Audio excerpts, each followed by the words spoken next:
What is up, you guys? We are fishing once again. I had a buddy tell me that this spot was fishing pretty well, so I decided to come out and give it a try. Have something cool going on right here. Let's. I'm gonna inflate it real quick, and then I'll show you guys what it looks like.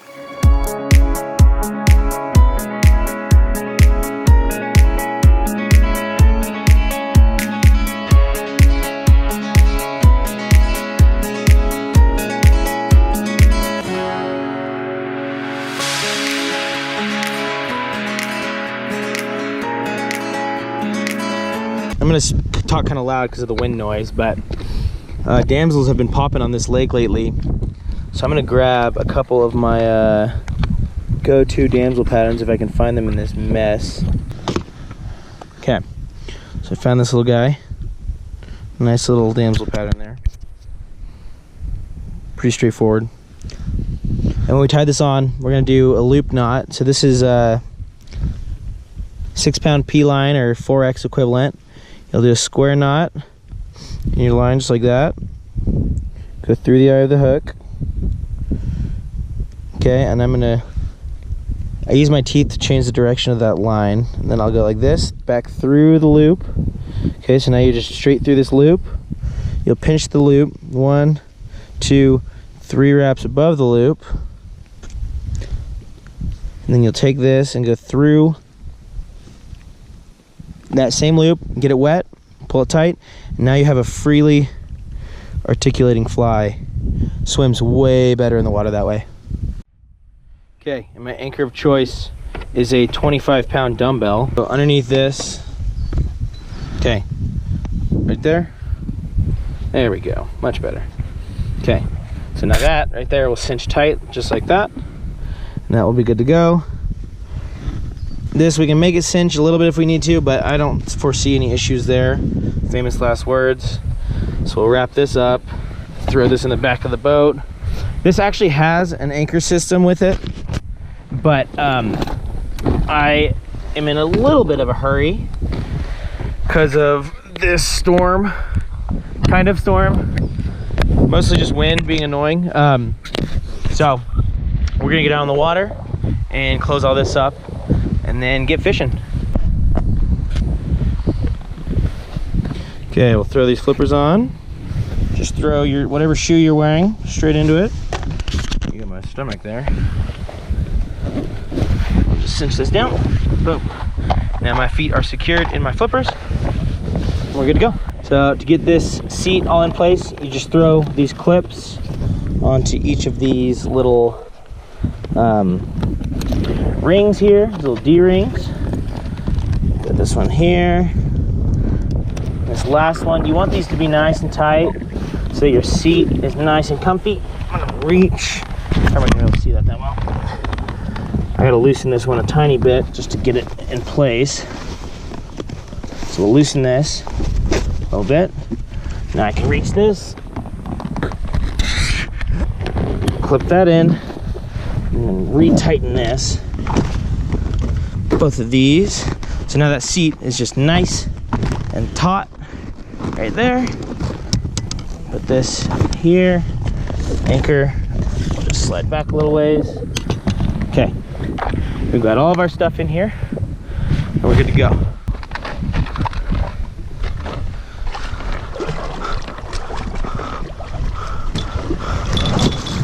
Water is very pleasant temperature.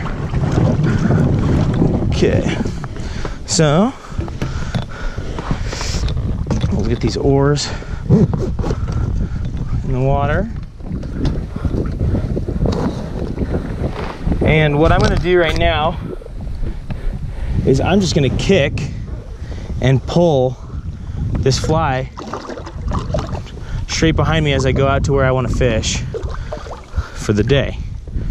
And this way we might be able to pick up a couple stragglers while we kick out. Water temps are really nice though. A lot colder than I was expecting, which is good. So we have a type 4 sinking line. We're just gonna cast and just pull this behind us nice and slow as we get to our spot.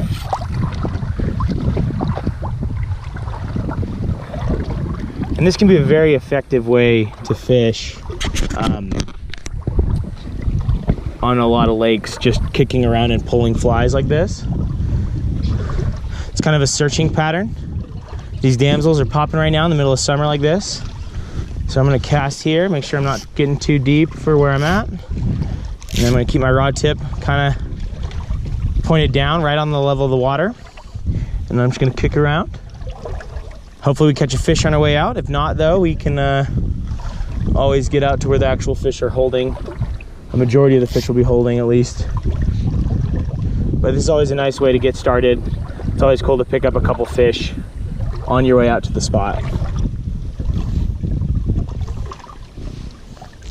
Super comfy back seat. Sits really, really high. If you want to have your feet in the water, you can. If you want to put your feet up on this strap here, you can, and then you can just row if you really got to get moving. But right now I'm fine just kicking around like this. Okay, so as we wait for a little more of the late evening bite to happen on the stripping flies, we're gonna indicator fish right here. We have a red blood midge to a purple size 12 balanced leech. One of my go-to flies. And we're basically just gonna sit right up here, nuzzled in this corner, kind of keeping ourselves out of the wind if we can. Anchors down on that back of the boat, and we're just kind of waiting here, kind of see if we can't get into a couple fish while we figure out where a majority of these fish are gonna start popping when these damsels start hatching a little later in the day.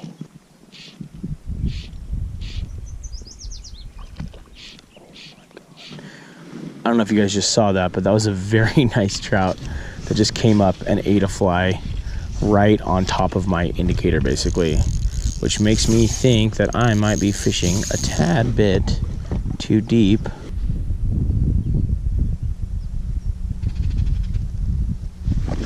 There you go, we're on.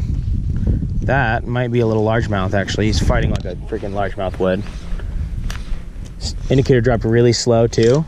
That's kind of why I'm thinking, yeah, look at that. Okay, cool. On the board though, little largemouth. Boo! Okay, not what we're going for. I saw a couple really big trout come up right here, but we'll take what we can get at this point. I haven't caught any fish yet, so might as well catch something, right? So I was casting on a big rainbow that I just saw come up, and I don't know if it was on time lapse already or not, but I just accidentally had the camera on time lapse instead of picture, or instead of video.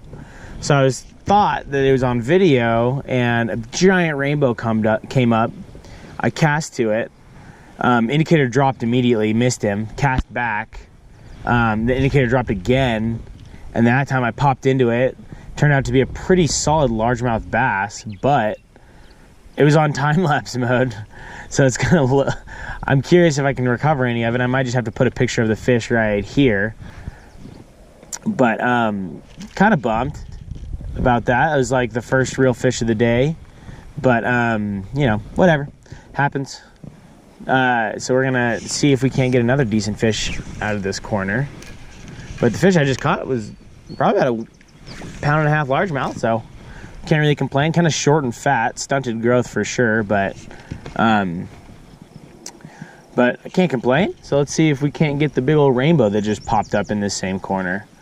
Wind is finally slowed down enough for me to not have to need an anchor to run the indicator rig, which is nice, because that's just, honestly, it's just a pain in the butt a lot of the time. But we'll see if we can't get another fish to take this thing down right here. Oh, there we go. We're on again. This feels like a little largemouth to me. Let's see what we got. Ooh. Yeah, I'm gonna guess that that's a largemouth. A little short guy trying to go underneath the boat. Yep, there he is. Little fat dude. So they had a tournament out here to kill all of these guys last week because they're invasive. They're not supposed to be in here. This lake is a trophy trout lake that some friggin' Idaho dingus was like, I want bass in that lake, and put bass in here. And I've heard the story about how they got in here and how it was an accident, but oh great, I was just talking about the wind. This is why you never talk about the wind either. Heard the story about how it was an accident that they're in here, but I don't believe that for a second, that some dude just accidentally put largemouth bass into a lake. That doesn't make any sense to me. So I refuse to believe it. So I can usually get a couple of little largemouth to eat right here along these docks. Water's much lower than it was last year. We had a good water year. There's a fish. Let's play the game. Trout or largemouth? Feels like a bass to me. And it is. Look at that little guy. Fired up. See, you can see that these fish are a little bit stunted lengthwise. So this fish is very fat for how short he is. Whoa, got wrapped up on the line there.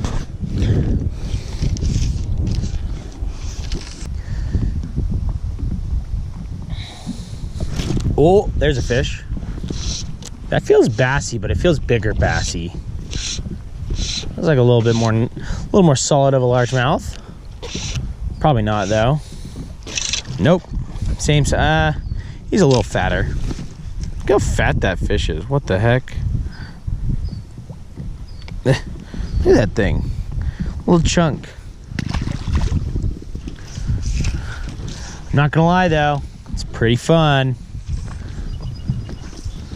But I'm still mad that these aren't trout. There you go. Whoa! Pig. Like I said, they're always dinky bass right there willing to eat. Let's even get another one. I know I saw another one looking at it. Ooh! Another. See, like this is the kind of stuff that makes me think these fish are stunted. Look at how dumb this fish looks. Look at oh no, sorry buddy. But really though, look at this shape of this fish. It's almost like a muskie. It's just weird. It's not natural. There's some definite stunting going on here. Okay. After a little bit of working, we've caught another bass. Not too bad of a fish though. Would like to catch a trout at some point. Well guys, fishing was just not hot today. Caught plenty of small largemouth bass, but couldn't really coax any trout into eating. Couldn't really find where they're hanging out. Did a good job working around the lake, checking depths, swishing bugs. Oh, did I just get a bump? I may have just gotten a bite.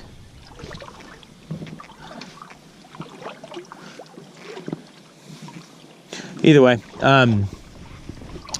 yeah, I just haven't really been on them today, so it's probably where we'll call it quits on the day. It's a pretty evening. Wind just was relentless all day, so fitting for it not to have stopped at all.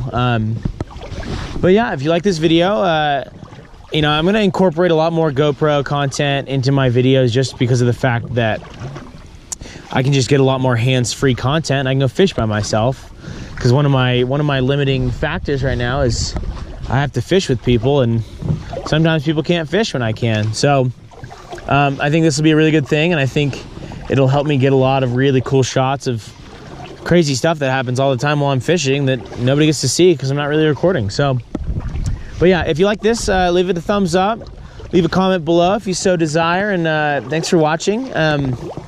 Yeah, so check you guys later.